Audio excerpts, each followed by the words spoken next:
ជាទីគោរពនិងជាទីមេត្រីប្រពន្ធច្បាស់ការពីសមត្ថកិច្ចបានឲ្យដឹងថានៅព្រឹកថ្ងៃទី30ខែឧសភា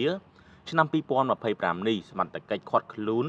លោកហងសំណាងដែលជាអ្នកសារព័ត៌មាននិងបកពួកចំនួន2នាក់ទៀតនៅស្វាយរៀងនិងកំពុងតែនាំខ្លួនទៅកាន់រាជធានីភ្នំពេញដើម្បីកសាងសំណុំរឿងបញ្ជូនទៅតុលាការចាត់ការតាមច្បាប់ការឃាត់ខ្លួនធ្វើឡើងបន្ទាប់ពីលោកហងសំណាងនិងបកពួក2នាក់ទៀតផលិតវីដេអូពាក់ព័ន្ធនឹងស្ថាប័នទ័ពបាទបងប្អូនប្រិមិត្តជាទីគោរពនិងជាទីមេត្រីបាទលោកហងសំណាងដែលបងប្អូនស្គាល់បាទគឺជាអ្នកសារព័ត៌មានមួយរូបបាទនៅពេលនេះត្រូវបានតុលាការឃាត់ខ្លួនហើយដោយសារតែ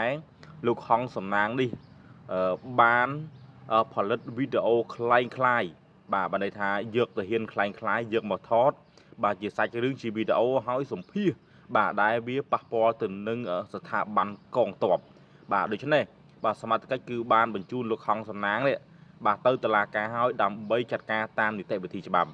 ចឹងបានថាបងប្អូនអរគ្នាថាធ្វើអីគិតហើយបាទចាំគូបាទមិនមែនគូហើយបានគិតទេបាទគិតហើយចាំគូបាទប្រទេសជាតិកំពុងតែមានសង្គ្រាមប្រទេសជាតិកំពុងតែមានបញ្ហាបែរជាបាទដឹកនាំបកពួកទៅថតវីដេអូដែលប៉ះពាល់ទៅដល់ស្ថាប័នបាទប៉ះពាល់ទៅដល់